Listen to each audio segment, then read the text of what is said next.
Welcome to Office Hours with Midland University Online. I'm Madison Keith, and today I'm sitting down with Trevon Brooks, an MBA graduate. Thank you so much for coming in today. I'm super excited. Absolutely, likewise. Why don't you tell me a little bit about your experience at Midland, getting your MBA, why you picked Midland, why the MBA? Absolutely. So it was actually a really cool process. I was actually trying to figure out what was my next steps in my career. Mm-hmm.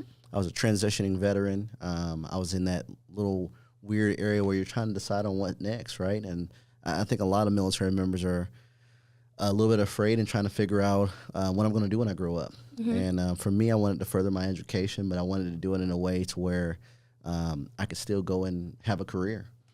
And I looked for a lot of different things, and I was at a conference, and I was talking to one of the folks, and they were telling me about their hybrid program, how you don't have to be in the class every day, but there's still class time.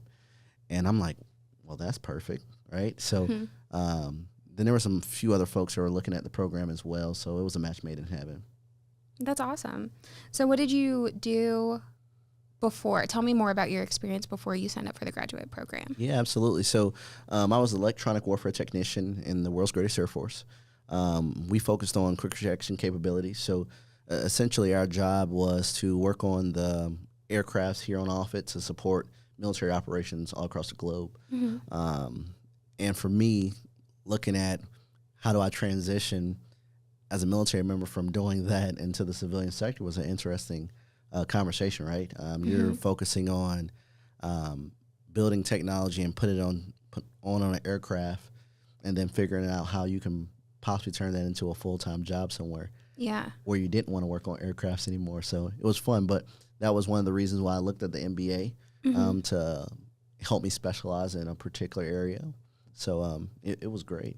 The MBA process was everything that it was advertised. It gave me the opportunity to really build some really strong relationships, meet some great folks, but also think about the application of an MBA into the real world in a different lens. I think a lot of times we think about it and we hear about what will a degree do for you at the master's level, and everyone brings up, hey, you want to figure out how to apply some of these things. And I feel like the process of the MBA helped me think about what does application look like from your educational journey into your real world job journey. So it was great. Tell me more about those classes and what that process was like actually being in the program. Oh, man. It was good and bad, right? The classes are great, having professors that, they were teaching you a subject and they would leave the classroom to actually be doing the things they were teaching you. Was phenomenal.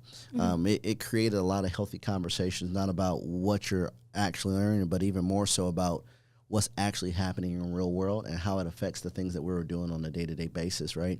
So we had everyone from bankers to folks that were in investments to folks that were in healthcare, all in our classroom. So as we're thinking about certain business topics and we're talking to our different professors that are doing these things real world, all of a sudden it will create a professional conversation around some of those topics, which were absolutely amazing.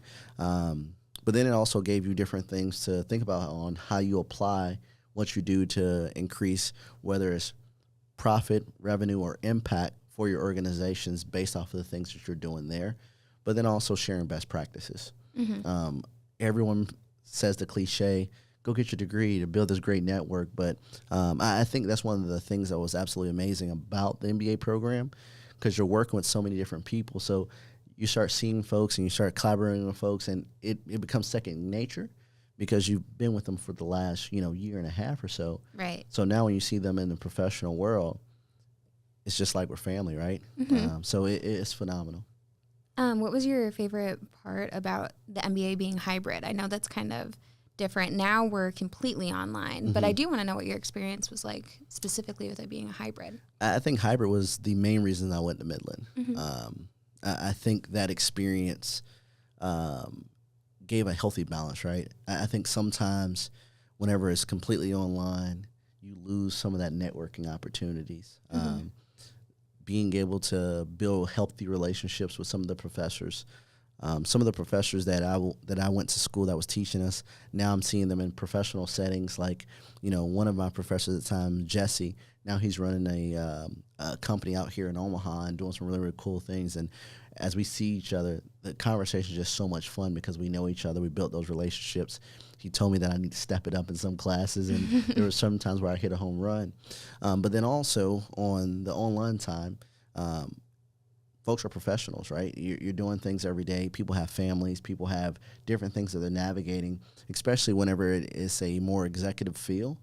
A lot of folks were on boards. A lot of folks was already further along in their career, so already in the C-suite, whether it's a CFO or CIO, and trying to navigate, okay, I need to really tweak some of my skill set on the management and business side for me to take that next step. So that hybrid gave the ability for a lot of the different things that folks was looking for. And I think it's separated Midland from a lot of different programs. Yeah, that's awesome. I like to hear about what people think about the structure because I know it is different than a lot of other schools. Absolutely. So I always think that that's really interesting. So were you working while you were getting your MBA? Absolutely. Okay, so how did you manage that? How did you make time for both? Got to find that rhythm. At the time, because it was a hybrid, every so many weeks you'll go in on that Friday and Saturday, right? So Friday evening, right, you'll go and you'll take a class, which wasn't hard to navigate, with my leadership and everything. And then Saturday morning, you're going to give that up to go ahead and get your degree done every so often. So I actually felt like that was amazing. Saturday morning, usually the morning where you sleep in, right? Mm-hmm. Friday evening, you knock out your work, and then you have time to spend with family and things of that sort. It still gave you enough time to still do both, right? Mm-hmm. Friday, you knock that out at the end of the workday and a little bit into your personal time, and then you have the rest of the evening for yourself and for your family. And then Saturday morning, bright and early Saturday morning is what you're going to be doing all the way up until a little bit after lunch. And then from there, you have your entire Saturday. So that model, I think, helped create a good balance for me. Thinking about at that time, not only working in one position, but transitioning out of the military into another, it gave you enough room to help navigate your professional career and your family, but also what you had to do to make sure you were successful in the program. So I think there was enough flexibility for it. Right. I always find that if I have something to do on Saturday morning, I'm way more productive with the rest of my day. Even Absolutely. If I only have 2 hours of something I need to get done in the morning, then I'm already awake and then I'll go and actually do things. But if I don't have anything in the morning, who knows when I'll get up? Right? It's a mystery. And you always tell yourself, man, I should do this every Saturday, and then just don't do it. Yeah, if there's not there's not a specific thing I've got to get to, I'm like, having a little dog helps because when he's up, he's up. Absolutely. And then we're ready to go. So I have a big dog, and she's the same way. Yeah, I guess. Yeah. The size of the dog doesn't matter. How old? 3 years. Oh. Yeah. Mine is 1.5 years. So. Ooh-wee. Half that. Yeah, he's crazy. I bet. He's insane. So what kind of kept you motivated during all of that, working, getting your MBA? How did you keep that momentum going? Man, a lot of things. So I'm the first person in my family to get a degree, period. So as I look at what that looks like, as I think about the trajectory of my family and that whole 9 yards, is pretty motivating in itself. My nephews, right now, they're 11, 13, but at the time they were a little bit younger. And I remember having the conversations while I was going to school and the things that they would used to say. I remember when I got my bachelor's degree, they said, Uncle Trevon, get a bachelor's degree too, right? So being able to motivate, but then also to raise the bar for them. Mm-hmm. If I get a bachelor's degree, they're excited and want to get a bachelor's degree.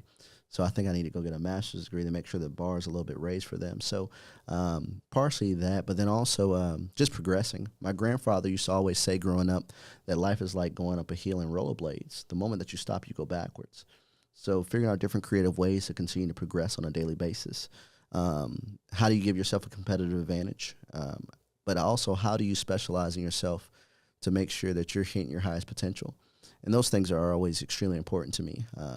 Growing up in a very unique background, on a very personal note for me, before I joined the military and different things like that, me and my mom were homeless.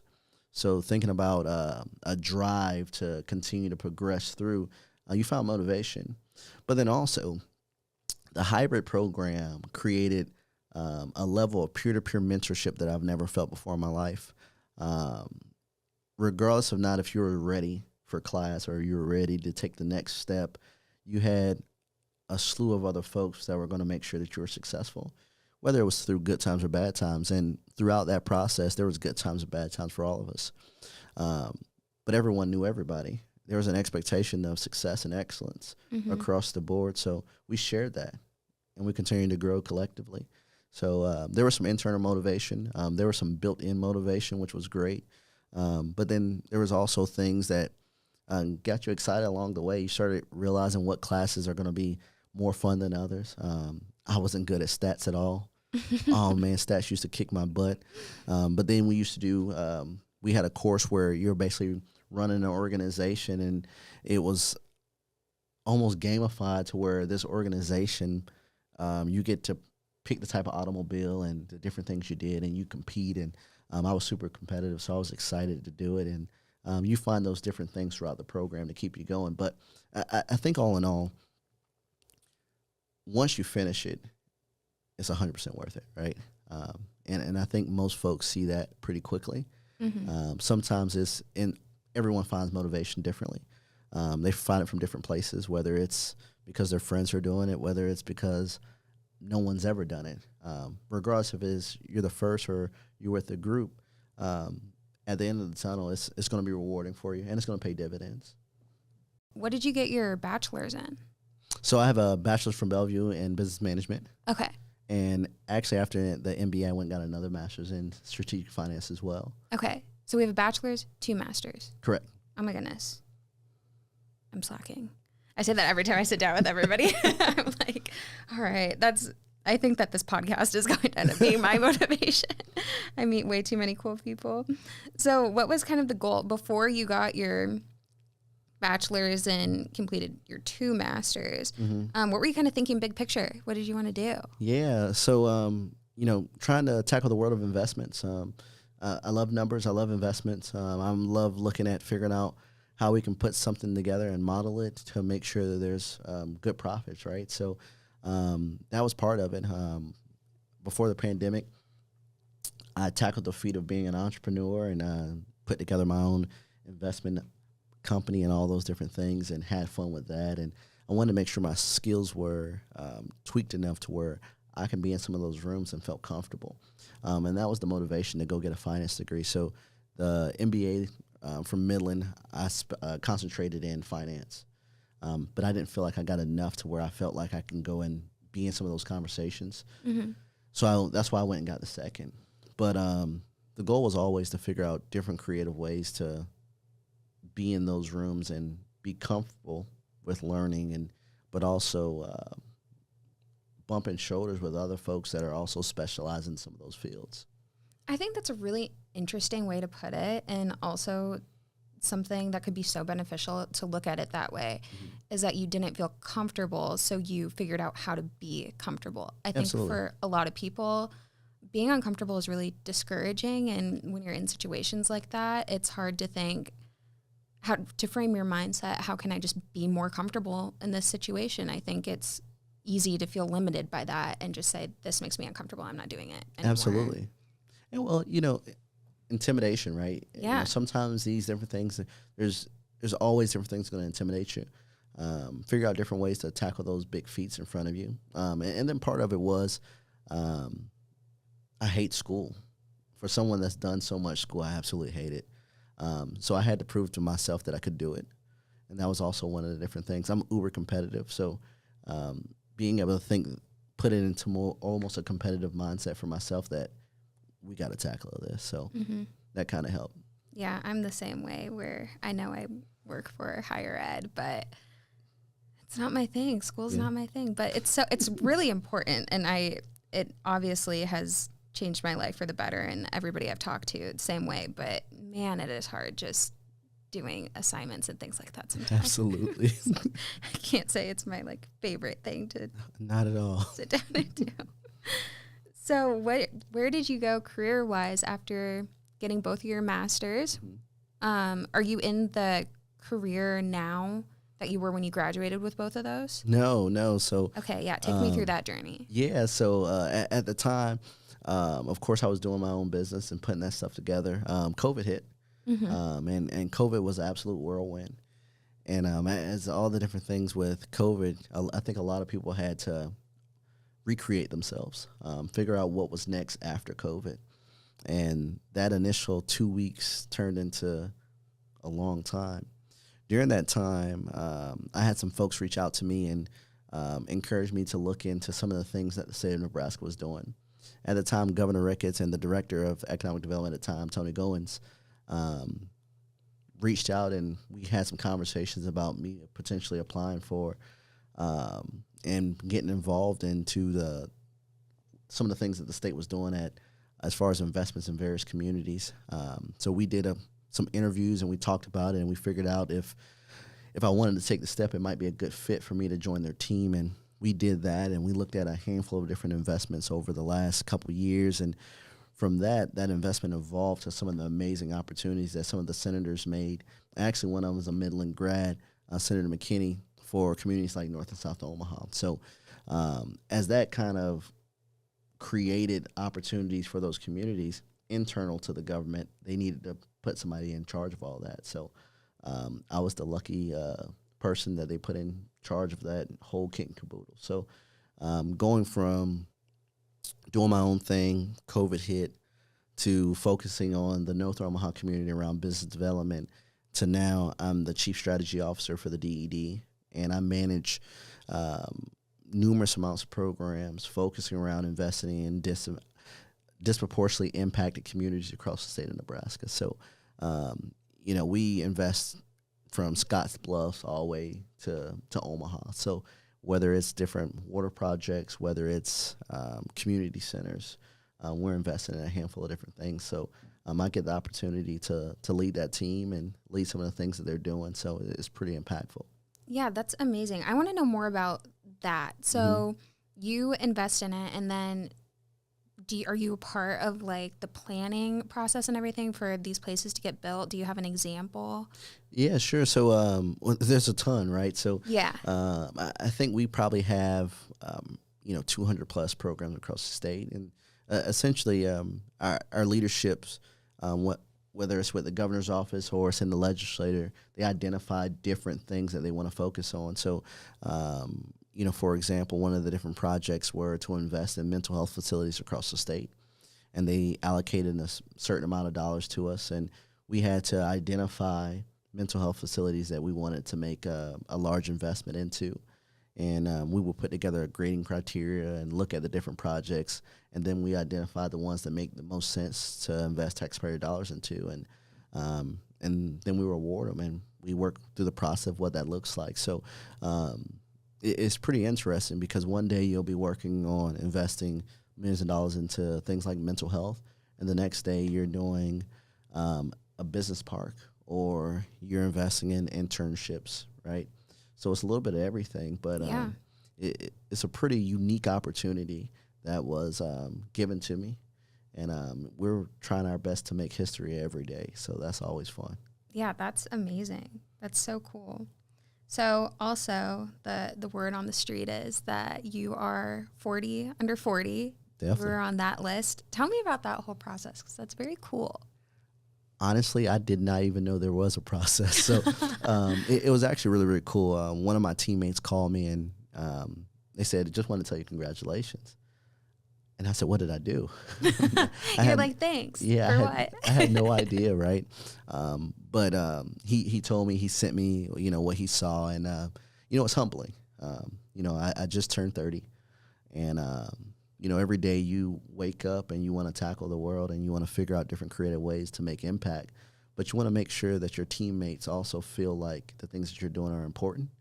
And for someone to take the time out and feel that I deserve that award is super humbling. And I think that's the coolest thing, right? Somebody decided that I was worth them taking the time and the investment to say, hey, you should check out what this guy Trey's doing. So I never take that for granted. And, I have a rockstar team that also supports me greatly.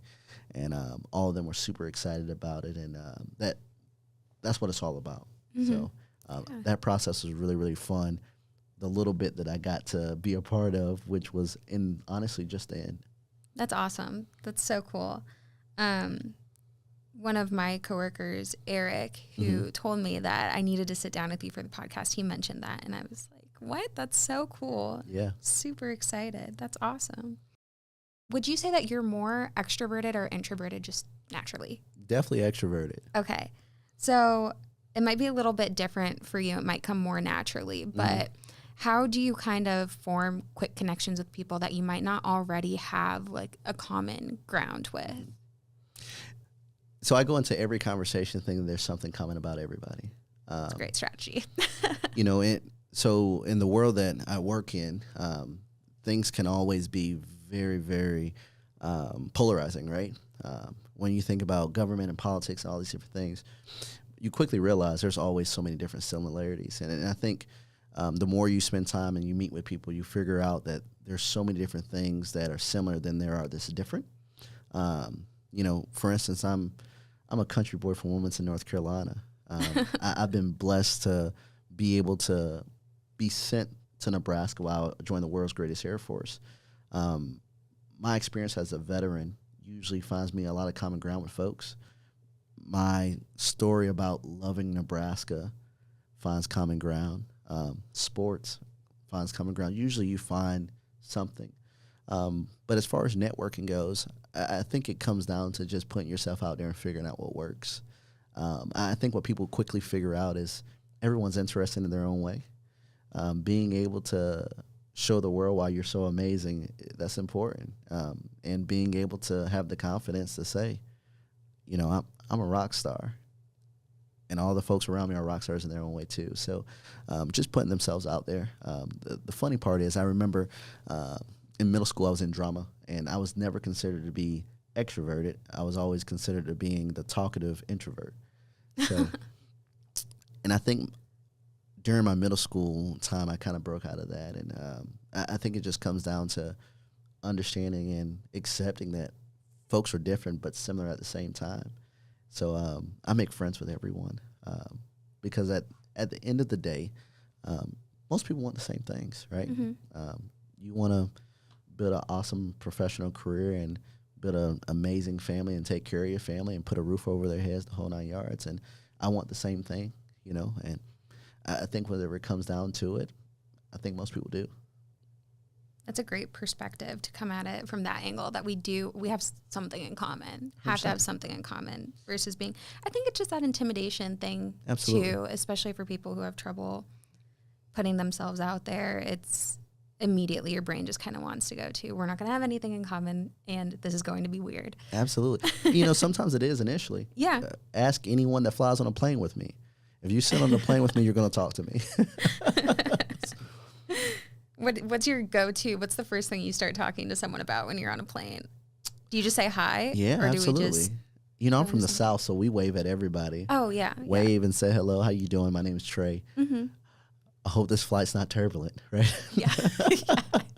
You start talking about horror stories. You're like, this other flight that I took almost went down. 100%, right? But you find different creative ways, whether it's a magazine they're looking at or, where you're headed or the whole 9 yards. So yeah. Yeah, that's so fun. So you're not from Nebraska. Was there culture shock coming to the Midwest? I don't know if it was culture shock more than it was weather shock, right? Yeah.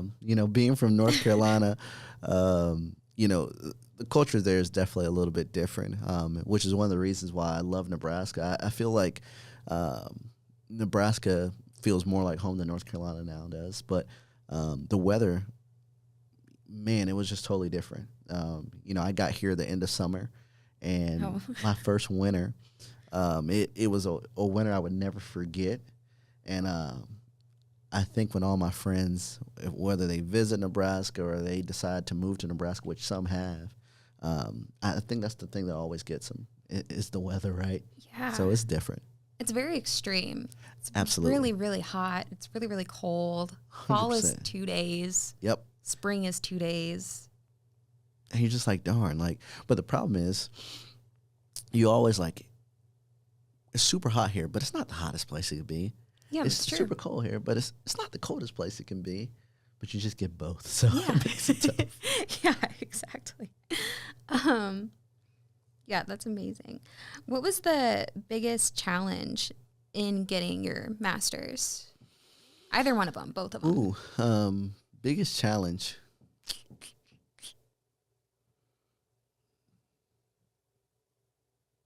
You know, I think both master's degrees is finding that rhythm. Um, Going from your undergrad and then being able to jump into an MBA program or whatever it may be, the pace is different. It's like sports, right? Like you're playing at a collegiate level and then you're going to the NBA. It's different. I think the biggest thing was finding the rhythm that was going to work for me to be successful in those classes and do the things that needed to be done while still taking care of my other responsibilities. That was definitely different from my bachelor's degree.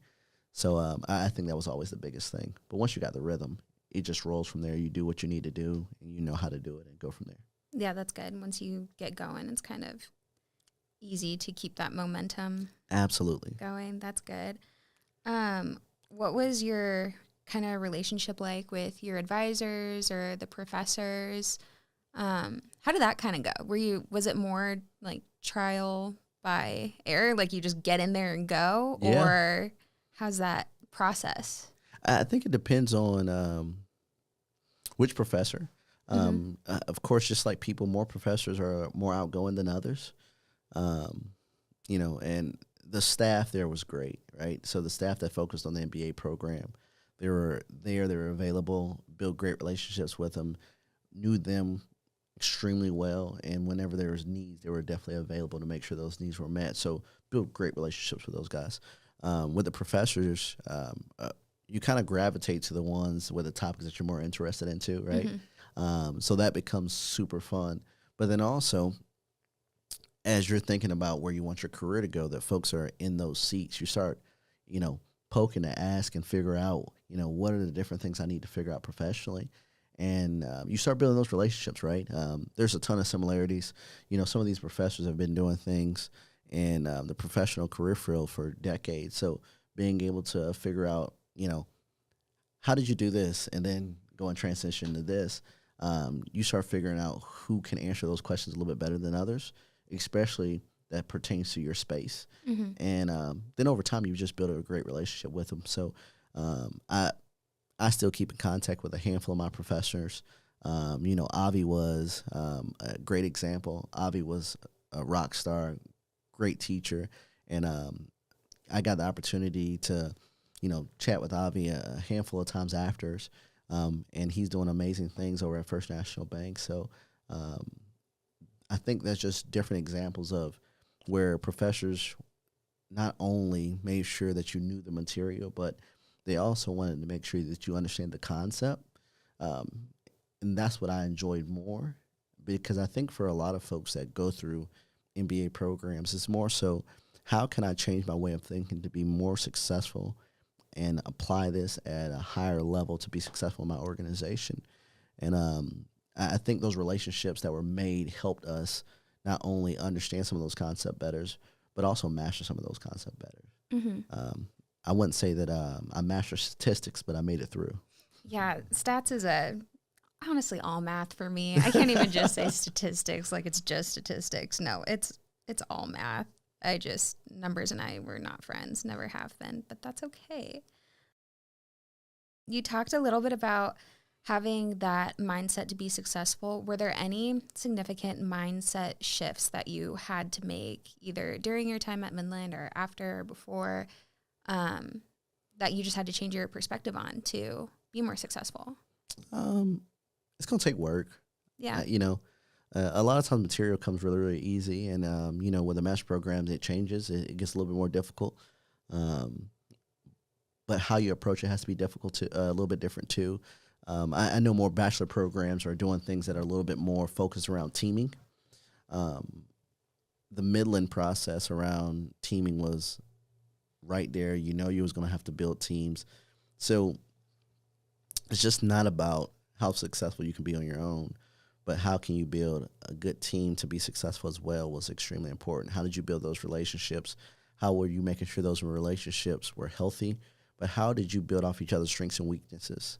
And we do that all the time. But what I felt like in the Midland program was there was more on the line, right? You have a lot of folks to where these are folks that are already doing it. They're already, at the top of their class. They're already hitting home runs in their professional aspects, and they want to come in here and knock this out the park too. So you had to bring your A game. So absolutely. Do you have any tips for maintaining healthy relationships with team members when, I don't know if you had any experiences where it was more difficult, but do absolutely. you? Oh, Yeah. 100%. Oh, yeah. How did you kind of navigate that then?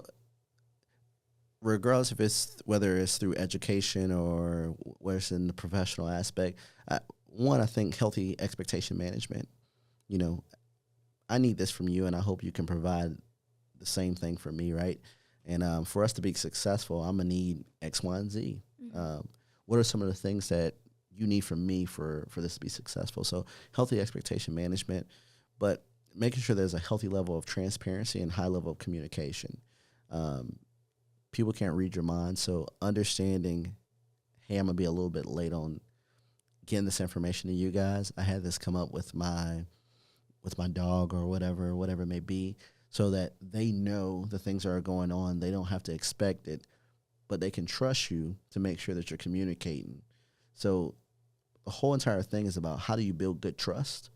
So being able to have a high level of communication, put your expectations out there, and then make sure there's a good level of transparency, I think cleans up majority of it. But on the other end of the spectrum, making sure there's a level of sympathy and empathy as well. And this isn't talked about a ton whenever it comes to teaming, but it comes up almost every single time I'm in a team. There's always going to be something that happens with someone at some point in time. And being able to balance between, hey, I want to make sure I'm performing high, to where someone's going through something that's affecting their life every single day, and how can we be a good teammate to support them? Mm-hmm. And that goes beyond just getting a good grade, but that's just about being good people, right? Mm-hmm. And I think making sure those things are there are extremely important, and I think it alleviates so much frustration. Once you know those strengths and weaknesses, you start navigating, you start clicking, you start moving things, you start hitting things out the park, and you just start rolling. Mm-hmm. I totally agree with that. And that's something that I didn't really acknowledge was lacking on previous teams that just didn't work as efficiently. Mm-hmm. But now that you say that, that is a huge difference than where I work my team now at Midland. Mm-hmm. There's this extreme level of communication and respect with the people that I work with. So it's always just it is very smooth running because you can communicate, and I am the one that always has something going on with my dog. That's what I have to communicate all the time, is he's being crazy. But we also like to bring our dogs into the office, so that's always really fun. It's amazing. Yeah, we usually have a dog almost every day of the week. We rotate. What? Yeah. Yeah, I'm stopping by. Yeah, go for it. Any day. Come on over. We had Pluto in the office today. Shout out to Pluto, my coworker Caitlin's dog, and he was crawling around on my desk. Oh, he's a big boy though. He's like a Labradoodle, and he was walking around on my desk. He's got a great personality, but he's crazy. That's Pluto's desk now. It is Pluto's. It's Pluto's world. Yeah, there we go. We're just living in it. Well, thank you so much for coming in today and sitting down with me and sharing all of your advice and your experiences. Absolutely. I think just the way that you frame things might be some things that people have thought about before, but I think putting those thoughts and feelings into words is really beneficial and kind of that light bulb moment. Absolutely. For a lot of people. I do want to ask you one last question before we go, and that is, what advice would you give to someone considering getting their master's with Midland Online? Just take the first step. There's probably a ton of different reasons why you're worrying if right now is the right time. And I think a lot of times it's all about just getting your feet wet, go ahead and jumping in and go ahead and getting it going. The Midland team has a great support system. I think the professors are rock stars as well. And one thing I loved about Midland, you felt that they wanted to see you get across the finish line. Thank you all so much for joining us today on this episode of Office Hours with Midland University Online. For more information about our graduate and professional studies programs, visit us at midlandu.edu/online. Visit the link in the description to follow us on social for program updates, upcoming events, and podcast release dates. Thanks. Absolutely. Bye.